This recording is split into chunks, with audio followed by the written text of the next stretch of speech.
morning, ladies and gentlemen. Today I'm going to talk about discover yourself.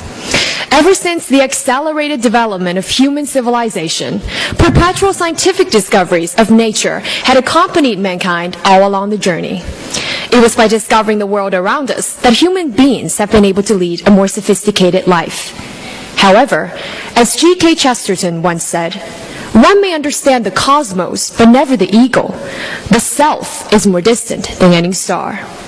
Thus, our life is a journey of unrelenting efforts to discover more of ourselves. When I was 6, I constantly pictured myself as an elegant and skilled pianist, rendering Chopin's Nocturne beautifully on the stage, receiving warm applause after my performance. However, as I furthered my piano lessons, it was hard to be oblivious of my non-gifted skills.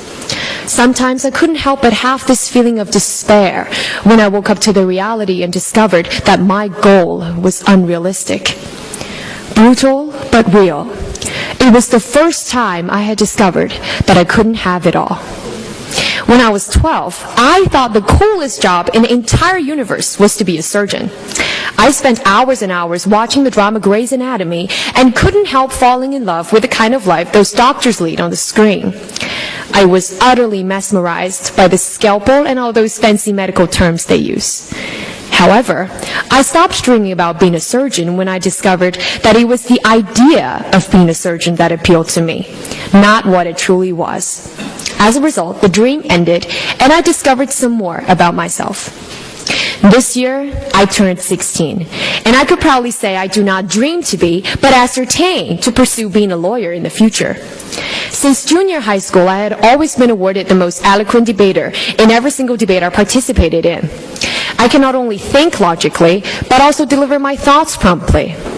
My huge interest in philosophy also adds to my reasoning whenever I tried to argue on something equivocal.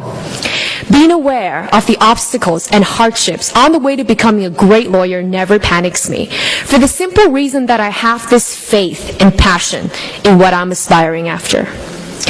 G.K. Chesterton was absolutely correct. The most complicated part of comprehending the world is the study of the somehow smaller world, ourselves. I've subsequently realized that growing up is the process of discovering ourselves. We get to know what we truly are and become who we dream to be. As we shape ourselves and as we shape our lives, we gradually become more aware of our limits and potentials and consequently learn to adjust to what's out there. And by that, ladies and gentlemen, I'm proud to say that I have discovered part of myself, still discovering today and definitely a lot more in the future. I will always keep this embedded in my heart. Things do not change. We do. And that's all. Thank you. Thank you very much.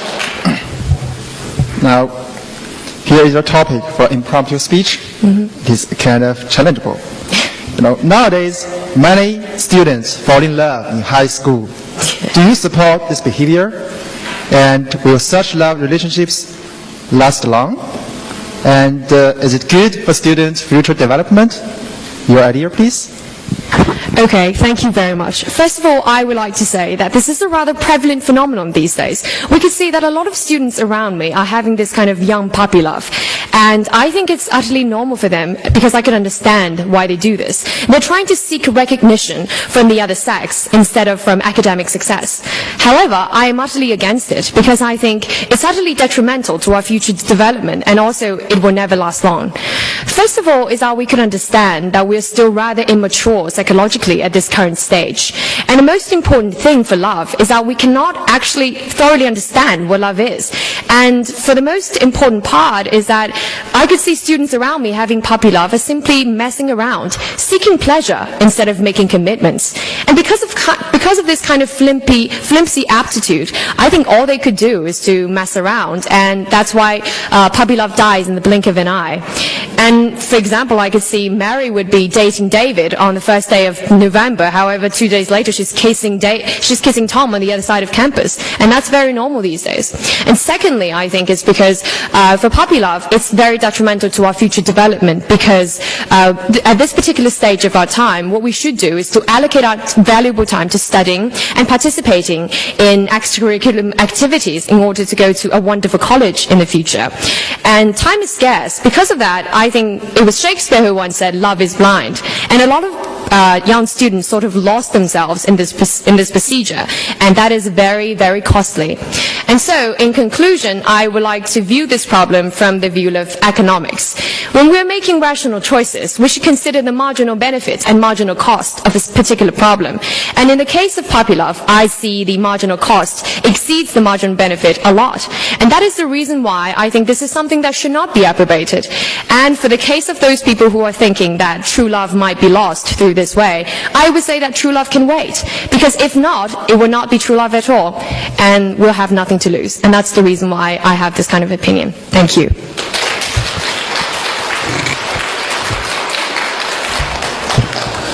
Good morning. Good morning. My question has to do with faith and passion. Okay. In your speech, you say that at various times in your life you had the faith and the passion for a specific career as you saw at that time. What makes now different? You feel that the way you want to go professionally is to be a great lawyer. But young people nowadays tend to have a thought one day to be this and the next day to be that. So what makes now different from the way you were before? Okay, thank you very much. I think the reason why I choose to be a lawyer in the future, I choose to pursue this career, is different from choosing to become a pianist and a surgeon, is because there was one time that I think this kind of career is the one that best fits me. I am a sort of a debater in my early days, and I have this kind of technique in order to pursue this career. And that is the practical reason why I think this is why that this career is best fits me. And secondly is because personally I have watched a movie called A Time to Kill, and it was about a case of where a black girl got raped, and the only lawyer who stepped forward to fight for her is a white lawyer, and the whole process is very complicated. But what I see from that story is that I'm very interested in human rights, and I want to argue for those people who have their rights trampled and their freedom, stealed away. And if I could be that lawyer, although sometimes I may have to go against my will and argue for a murderer, a raper, a criminal, I will always remember that I have taken an oath that I have to do this job, and this is my obligation. And I think because of these reasons, I have this passion because I love this job, and I have the technique because I'm a debater and speaker in public situations, and that is why I think this is different from the other choices. That's all. Thank you. Good morning. Good morning. If love can be measured in its economic benefits and economic disadvantages, is that actually love? And what is love? Okay. Thank you for your question first. I think love is something that cannot be really measured quantifiably. But the reason why I brought up the terminology in economics is because it first jumps to my mind when I think about making rational choices. And love is something that makes us become irrational. And that is the reason why I apply these two terminologies. But I think to answer your question of what love is, personally, I would say that viewing from my parents' view and also looking at different cases around me and from novels and films and movies, I think love is about commitment. It's responsibility instead of just love at first sight. Because if you believe in love at first sight, you should believe that it will be gone in an instantly away. And because of that, I think love is something that should be taken at heart. It's not just physical attraction, because at one day it will die out. But what makes love goes on forever is this kind of responsibility that we have to shoulder on our shoulder, and it's something that we should not be just given away instantly. And that is what I think is love. That's all. Thank you.